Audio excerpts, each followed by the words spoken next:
So this week we are going to study in Unit 2, and the title of the story is The Tiger, that was written by Lin Yutang, a Chinese writer. And this week is our session Span and Age. So what you are going to get after this week. So let me clarify to you that in the story of the tiger, we divide into 4 sections. So this week is the session 7 and 8. You will study part 1, and after that next week you will finish our story of the tiger. So today I am going to review about vocabularies, that the new vocabulary you will study in this unit. Number 2, we will study about plot, review again what is plots, and number 3 about the plot of the story The Tiger, and number 4 is about the compound sentence, and number 5 is reviewing about descriptive paragraph. So these are the words, the phrase that you are going to study, you have to learn from Unit 2. So the story word refer to the new vocabulary that you learn from the story. So we have to arrange. So you know arrange? It means the word to arrange means after somebody hurt you and you want to hurt them back. So this is we call arrange. And the synonym of arrange is revenge. So you can either use the word revenge or arrange. Yeah. Number 2 is to persuade. The word to persuade means you convince somebody or you talk to somebody in order them to do something for you.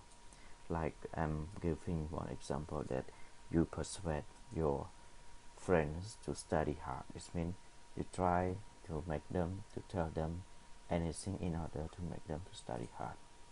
To satisfy means that to fulfill one's needs. Yeah, like you try to study hard and after that you get a certified score. So when you get the high score, you say that you satisfy yourself. It means you make yourself full of something that you need. To stroll. The word to stroll is mean you are walking or you wander, like you stroll along the mountains. Mean you are going sightseeing and you see what along the roads, what's around you. That is we call stroll. To transform is mean to change, like you are transform yourself into an animal. That is the chapter assignment that I have assigned last week. So we can say that in the story, a man called Cheng Feng, he transformed himself to become the tiger. So the word transform is mean that to change. Yeah.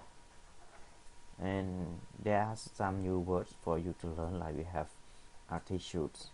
So the word altitude is mean the height that is above the sea level. That is we call altitude.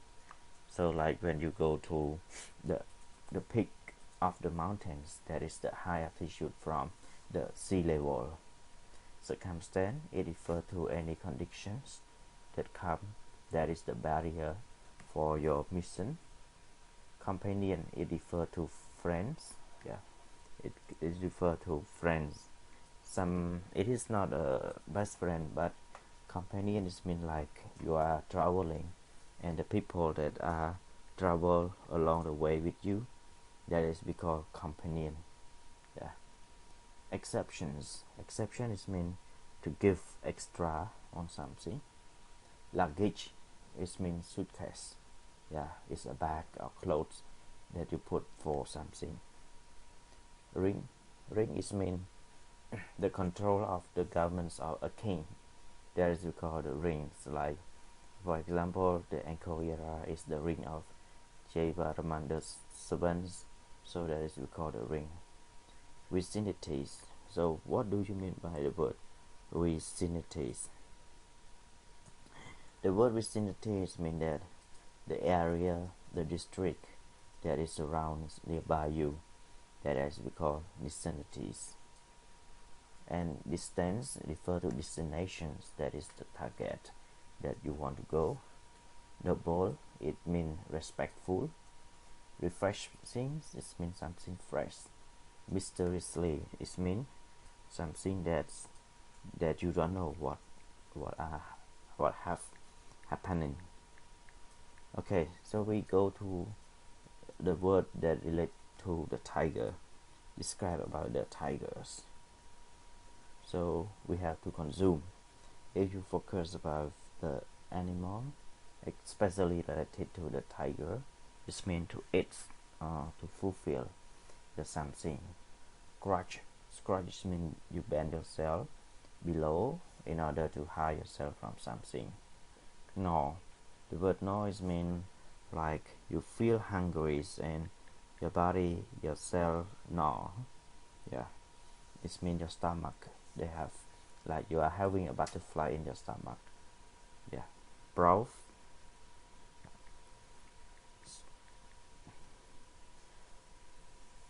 The word browse means that like the tiger is walking silently in order to catch the food for themselves. That is we call browse.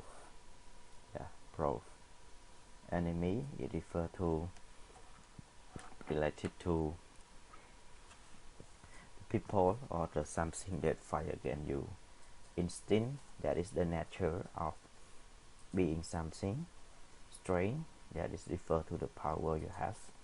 Victims, like the tiger, it a human being, it a person, so that person we call a victim of the tiger. Whisker, so whisker it refer to beautiful hairs, like you can see the hair of the tigers, like so whisker is like on the face of the tiger that you have a beautiful hair, that is called a whisker. And here is the group of feeling. So the word respect is mean that you give the value to the other. Sympathize, it refer to put yourself to understand about the other feeling. Sensations, so what do you mean by the word sensations? So sensation is mean that to understand, or we can easy word to say understandable. Delightful is mean feeling happy. Disease, you feel headache. Puzzle, you are confused yourself. Responsible, yeah, that is the adjective of responsibility. And you also have the idioms that we have to take a nap. Take a nap is a short break that you sleeping for a short time when you are exhausted. Okay, everyone, so in order to improve your vocabulary, you have to use a good dictionary, and after that check, do the double check on all the definition of this word, and after that try to use your own example to build your own understanding. So these are the key in order to improve your understanding related to the vocabulary. So number one, flaws. I think what is the definition of flaws? So about flaws I have already mentioned in unit 1 previous lecture. Flaw, it refers to the important events that occur in the story. It's easier to say flaw is the event of the story. So when you summarize one story, you do not write all the part of the story again, but you just pick up the important part of the story. So the important part of the story that you pick up in order to tell the other listener, this is called plots of the story. So plot we divide into two. One we call main plot, and the second one we call subplot. Main plot, it refers to the main events of the story, and in one main plot it have the subplot in there. So the subplot, we can say that is a small event in the story that it used to support the main events in the story that we call subplot. In both main plot and subplot, it has 5 elements, or in the book or in literature study, sometimes they call mountain plots. So in the next slide you will see why it is called a mountain plot. So plot is divided into 5. Exposition. Exposition is refer to the general information that you tell the reader about your story. Rising action, it means it refer to the actions that lead to the main problem of the story. Climax, it refer to the main problem that discussed in the story and how the main problem will be solved. That is we call falling actions. And the result that come to the end of the story, this is we call resolution. So this is the reason that we call it is a mountain plot or story mountains, or the elements of the plot. So we can see in this picture they use the word background. So background, it is that we can call exposition. So exposition is the introduction of the story. You have to tell the reader what is your story about, who are the characters, and the setting. Setting, it refers to the place and the time of the story. So after you make the reader understand about the general background of your story, there is in literature elements we call expositions. So at the peak of the mountains, that is the main problem in the story that you are keep watching. And what lead the problem to the main problem of the story, we call rising actions. So the rising actions, it include the events that leading up to the main problem of the story. So we can see after your reader understand about what is the beginning of the story, they have the action 1, action 2.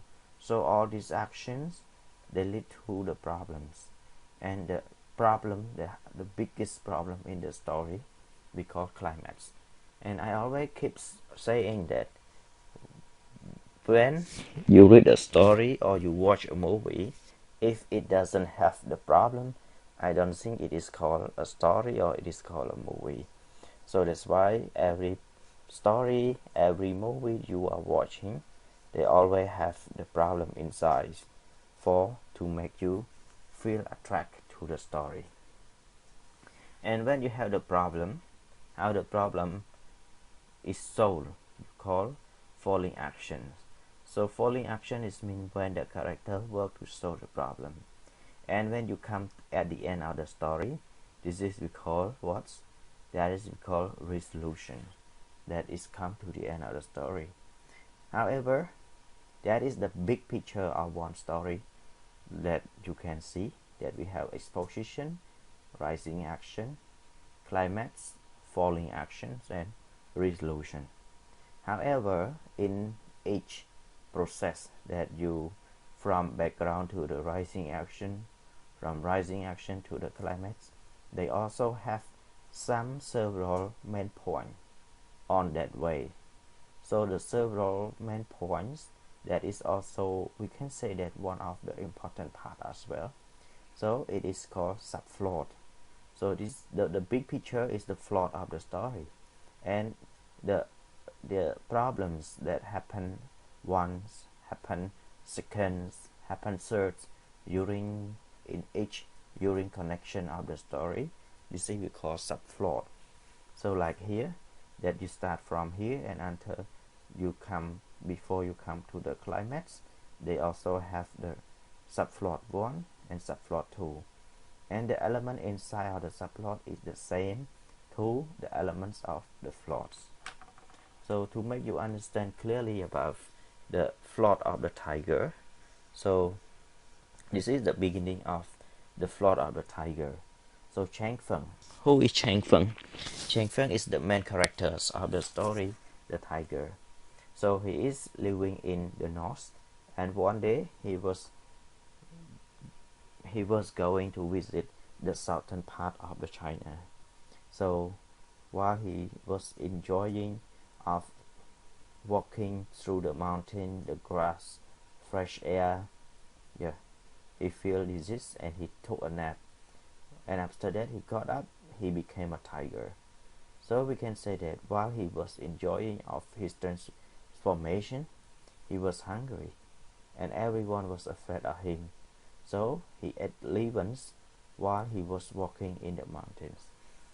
And after that, one day, he told the truth among the friends. And unfortunately, among all his friends, there was the Leon's son. After Leon's son heard about that information, he realized that Chang Feng is the one who killed his father. So that's why Leon's son took the revenge to kill Chang Feng. After Leon's son tried to kill Chang Feng, they got help from their friends, and their friend can save Chang Feng's life during that time. And after that, there is the resolution on the story that the government separate two of them apart of in both sides of the river. Chang Feng was told to change his name and are not allowed to come back to the city. So we can say that this is the general information of the story of the tiger.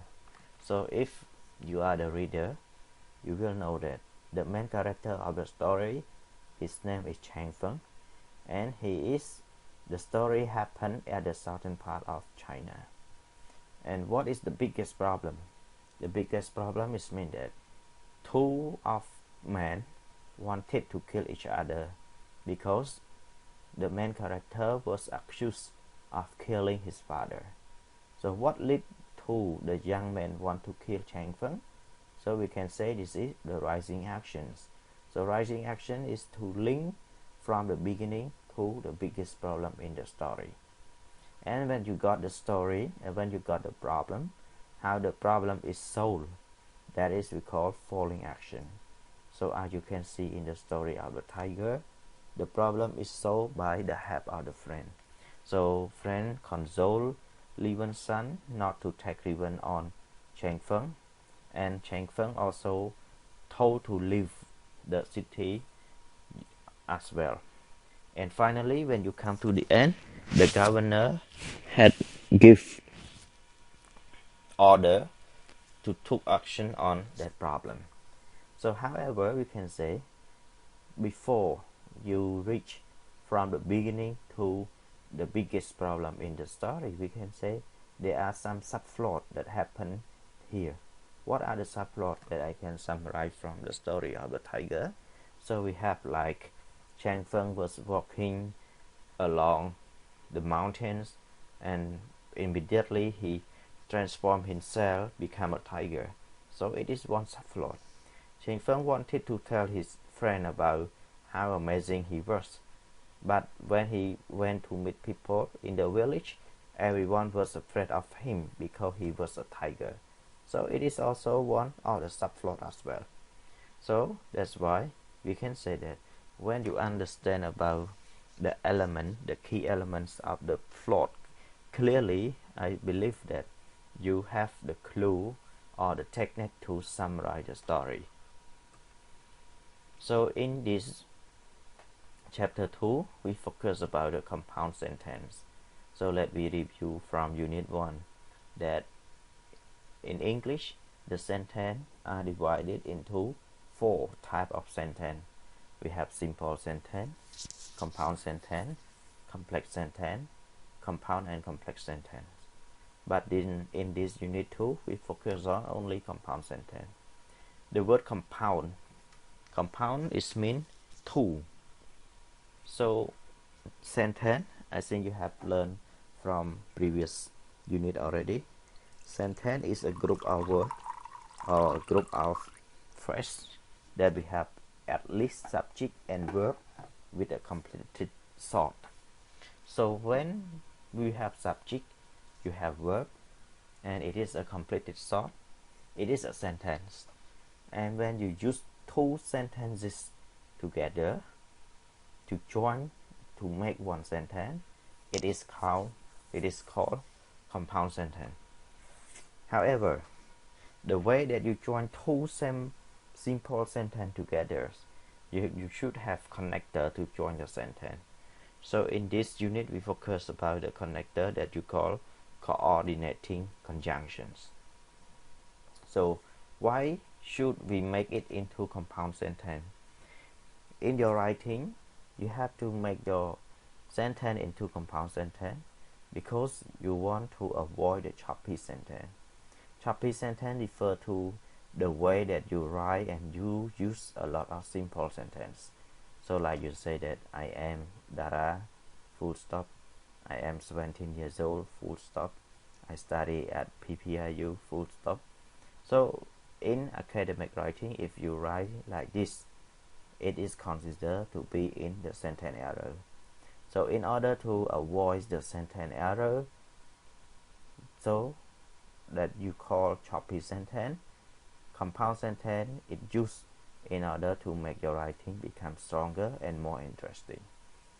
So the connector that we are using here, we have what? We have coordinating conjunction. So in coordinating conjunctions, we have, or sometimes you call coordinator. So we have for, and, nor, but, or, yet, and so. And the basic formulation of compound sentence, it is the easy way to make. You put the sentence once, after that comma, and you use coordinator or coordinating conjunctions, or easy way that you always call fanboy, and after that you use sentence 2. So here are the example of fanboy. So fanboy, we have for, and, no, but, or, yet, so. So when do we use for? For, it is used for the reasons. If we compare to subordinator, it is the same to because. So like here, she does the assignments. Don't forget comma. For, she wanted to be outstanding one. So you have question, why she wanted to be outstanding? So that's why she does any assignment. So that's why the second sentence, it show the reason to the first sentence. So whenever you want the second sentence to show about the reason to the first sentence, the coordinating conjunction that you use is for. And it is used to add similar or extra information in positive form. So like example, he gets scholarship to study abroad, and he is looking for a job there. So we can see that the second sentence, it is used as the extra information to the first sentence. So that's why the coordinating conjunction and is required in this form. What is opposite to and? That is we call nor. So nor, it is also used to add similar or extra information as well. However, it is used in negative form. So she does not do regular exercise, comma, nor does she eat healthy food. So why I put it in red? Because I want to clarify to all of you that among all coordinating conjunctions of fanboy, we are using in the same form, except nor. So nor is used in negative. So that's why you are required to transform the sentence into infinitive, into we can say question statement like this. So you begin your sentence like, if we compare to the simple sentence, she does not do regular exercise, she does not eat healthy food. These are the simple sentence. So when you join it together, she does not do regular exercise, there is no matter. However, the second sentence that you add no, it is from the sentence she does not eat. So when she does not eat, you just change it to the question. So when you change it to the question, it becomes does she eat? So you put no, does she eat healthy food? So you have to take a look and be careful on using no. But it used to show about a contrasting idea. Easy way to say it is called opposite idea. So like I'm having exam tomorrow, comma, but I know nothing. So we can say that the second sentence it shows what is opposite to the first sentence. So if we explain about this sentence, tomorrow is your exam, so everyone should know what to do. However, when he say like this, it means it is opposite to the general idea. Or it show about the options, like you say that you have to focus on your study or you do your best in your career. Yet, it is also the same but. So we can say that yet can replace but cannot replace yet. Why? Because yet it used to show about surprise contrast. This means that the way that it is opposite to the first sentence, it is unexpected contrast. Like we say, he was late in the class, yet he did very well in the exam. So we can say that the late student and the lazy student, why can he do it very well during the exam? So the result of number of the sentence 2 is opposite to the sentence 1, and the result of it is unbelievable. So whenever you use the word unbelievable, it means that it is a surprise contrast. So when you have the surprise contrast, you can use yet in order to show about unexpected result. Finally, show, so it used to show about the result, like she read every day. So what is the result of she read every day? It means she has many ideas on problem solving. So to sum up, these are the key way in order to join the simple sentence to make compound sentence by using fanboys that we have for reason and for similar or extra information in positive form, nor in similar and extra information in negative form, but used to show about opposite side, or used to show about options, yet to used to show about unexpected or surprising opposite sides, and so it used to show about the result. And here is the compare between the simple sentence and compound sentence. In writing, when the sentence 1 and the sentence 2 of the compound sentence have the same noun or the same subject, you can combine it together. So we have and, you join the sentence that have the positive information, and you have or that you can join for using it in option or negative sentence. So like number 1, he gets scholarship to study abroad and he is looking for a job. So you can see we have subject he and subject he, and the compound sentence here is using and. So you can make it into simple sentence in order to save your space in writing. So we can say he gets scholarship and is looking for a job abroad. So they are the same sentence, but the form of sentence are different. If you write like this, it is you are using simple sentence. But if you write like this, it means you are using compound sentence. And you are using the word and the same. But and here is coordinator, and here is prepositions. One more thing. She does not do regular exercise, nor does she eat healthy food.